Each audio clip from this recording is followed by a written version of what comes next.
Olá, nós estamos dando sequência à nossa série O Padrão da Mulher Cristã.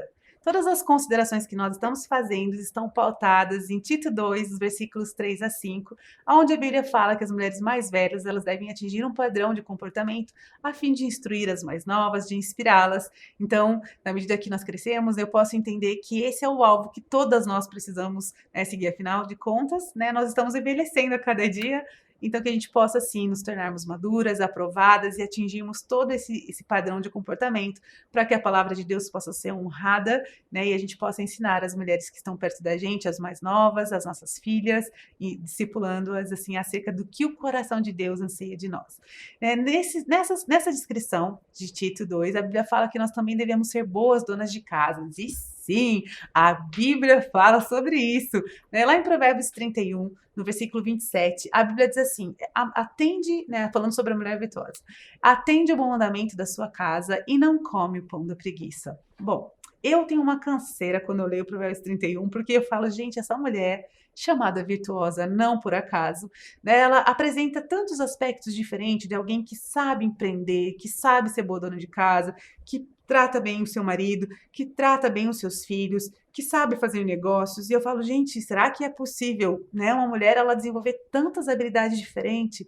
E eu acredito com todo o meu coração que sim. A palavra, ela realmente, ela mostra e nos revela aquilo que Deus pensa a nosso respeito. E quando o Senhor nos criou, Ele nos fez de uma forma muito maravilhosa, como diz lá em Salmo 139, maravilhosamente Ele nos criou, e que nós possamos crer nisso e desenvolver, diferentes habilidades para diferentes estações, acreditando, que o Senhor realmente nos fez de uma forma muito especial. Então, essa questão do bom cuidado da casa, do bom andamento, é um aspecto, um padrão, que cabe a nós mulheres. Eu sei que hoje a gente tem famílias estruturadas de formas diferentes, e às vezes em algumas situações a gente vê, o marido e a esposa dividindo horas de trabalho fora de casa.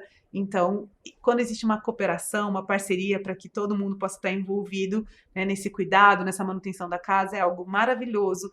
Mas quando a gente está vendo a parte da mulher, a Bíblia fala que o bom andamento da casa é um aspecto que cabe a nós mulheres. Eu não estou dizendo aqui que os homens não possam cooperar, não possam fazer, mas o que eu estou dizendo é que a Bíblia nos chama para ter esse olhar de cuidado para com a nossa casa. Eu sei o quão desafiador é, nós cuidarmos da nossa casa, porque você arruma todos os dias e todos os dias tem coisas para fazer, É uma atividade que não acaba nunca, lavar roupa não acaba nunca, passar roupa não acaba nunca, cozinhar não acaba, panelas não acabam, elas estão sempre, assim, em movimento. A casa, ela precisa ser esse ambiente, que realmente que tenha movimento. Uma casa com pessoas vivas, ela tem movimento, e é tão gostoso quando a gente pode crescer e a gente pode conviver num ambiente organizado, numa casa cheirosa. Isso faz muita diferença, para a forma como a gente vive família. Então, eu quero muito encorajar você que tem filhos a ensinar os seus filhos desde pequeno a serem organizados. Isso é um presente que você vai dar para ele, sendo menino e sendo menina, Então, eu quero deixar aqui bem claro que eu não estou trazendo uma mensagem que só as mulheres precisam. A auto-organização é algo que precisa ser ensinada. Então, se o menino vai estudar fora, ele precisa sim saber cuidar da sua roupa, saber fazer uma comidinha, e isso é para sobrevivência, Mas agora, quando a gente fala da estrutura familiar, a mulher precisa ter esse olhar de cuidado. Eu acho incrível que hoje a gente tem tanto. Eu tenho visto tantos homens se tornando assim poderosos chefes de cozinha, E parece que quando os homens decidem cozinhar, eles não querem, não brincam em serviço, eles fazem uns pratos maravilhosos. E glória a Deus se você é casada com um homem que tem essa questão de ter dons e se disponibilizar, para ajudar nisso. Mas o que eu quero voltar é a nossa responsabilidade. A Bíblia fala que as mais velhas devem ensinar então as mais novas a terem esse olhar de cuidado. E eu quero ressaltar o que a Bíblia está falando aqui, que a mulher virtuosa ela vai atender o bom andamento da casa e não vai comer o pão da preguiça. E eu quero te perguntar aqui, por que pão da preguiça? Por que não lentilha da preguiça? Por que não raiz da preguiça? Por que logo pão? Eu não sei como que você se relaciona com o pão, mas eu amo um pãozinho. Em qualquer cultura. Pode ser um pão árabe, pode ser um pão, pão francês, um pão d'água, pode ser um pão recheado, pão doce, qualquer categoria de pão. Eu não me lembro de ter tido algum pão, até pão mais durinho, pão mais envelhecido, tipo, pão tem o meu coração. E a Bíblia fala: você não coma o pão da preguiça. Então, eu quero compartilhar com você que eu entendo o quanto, às vezes, a preguiça ou a procrastinação ou "ai, hoje não", pode ser algo que mexe com você, né. A Bíblia fala pra gente não ceder a essa tentação, né, de não darmos o bom andamento na casa ou de sermos preguiçosas. Então a gente tem que ter um cuidado a mais, porque a Bíblia nos repreende, nos adverte, na verdade, sobre isso, né, falando que nós não devemos ceder a esse lugar aonde nós nos tornamos omissas no cuidado da nossa casa. Eu me lembro que alguns anos atrás eu era professora, né, em sala de aula, e eu tinha um aluno que eu tinha muita compaixão, porque ele vinha com o uniforme sujo, um dia sim, outro também. A mochila dele dava a impressão que ele não tinha mãe, mas ele tinha. E por que que a gente não cobra do pai, né? Mas normalmente é a mãe que vai entrar ali nessa questão, porque é a mãe que tem esse olhar de detalhe. Como eu falei, um pai também pode ter, e glória a Deus quando eles têm, mas na falta de ter esse pai que possa fazer essa soma, né, a mãe é esse papel dela, essa a mulher presente na casa, né, os cadernos dessa criança vinham cheio de orelhas, ele era todo encardido, eu ficava pensando: "Meu Deus, aonde essa criança leva esse caderno, que vem cheio de terra", sabe. E às vezes ter aquelas roupinhas eu tinha vontade de às vezes pedir levar o casaquinho dele e lavar, porque ficava muito tempo sem ver um sabãozinho, sabe, aquele uniforme vinha a camiseta toda encardida, assim, sabe, me tocava realmente, porque parecia uma criança abandonada e eu sabia que ele tinha família, eu conhecia os pais e tudo, naquela questão da abordagem de professora e pais, e era lamentável ver. E aquela criança, ela era toda desorganizada e, obviamente, ele não tinha uma assistência mínima para poder ser uma criança que fizesse o mínimo ali, no sentido de uma tarefa ou uma resposta. Ele era uma criança que parecia realmente um abandonado, morando em família, né, e isso é muito triste a gente pensar.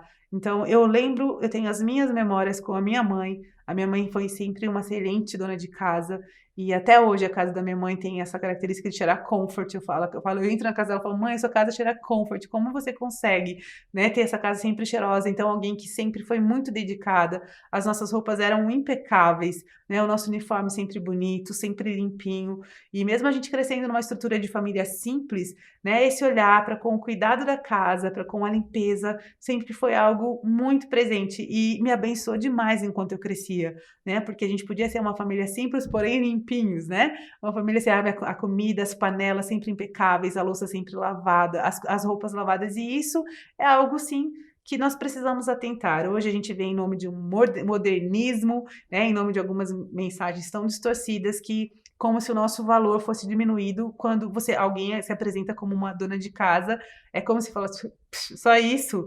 Gente, eu tiro o chapéu para cada dona de casa. Eu concilio várias atividades e ainda o cuidado da minha casa, e eu realmente aplaudo, porque eu sei o quão desafiador é, mas a gente, né, tendo um coração com entendimento, a gente vai sempre fazer o nosso melhor. Eu sei que tem épocas e situações e estações que são complicadas, eu falei já numa outra mensagem dessa série, né, que a gente deve focar as coisas importantes, né, e não focar aquilo que é urgente no lugar daquilo que é mais importante.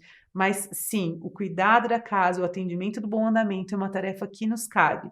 E a Bíblia fala que as mais velhas devem ensinar as mais novas, e eu estou aqui, né, como essa mulher que já tem quase 30 anos de casada, e eu sempre trabalhei fora, né, e eu sempre tive várias atividades ali para fazer ao mesmo tempo, e eu me senti muito desafiada em alguns momentos da vida, eu pude ter alguém me ajudando, né, e eu sou grata por cada uma das mulheres que passaram pela minha casa e puderam me dar uma mão em algumas estações, e alguns momentos, tinha que dar conta sozinha. E eu quero te falar, né, o que a gente não pode errar é o que a Bíblia nos adverte, não como o pão da preguiça, né, porque às vezes é um diazinho que você acaba ali cedendo ou não conseguindo juntar forças para fazer e aquilo acumula, e às vezes a gente realmente pede, né, a mão ali. Então eu quero realmente, primeiramente, falar a todas vocês, donas de casa, que vocês são demais. Eu quero me colocar nisso junto e a gente está de parabéns, né? E que a gente possa ter no coração, né, um entendimento de que Deus também se agrada, porque é um padrão que Ele estabelece.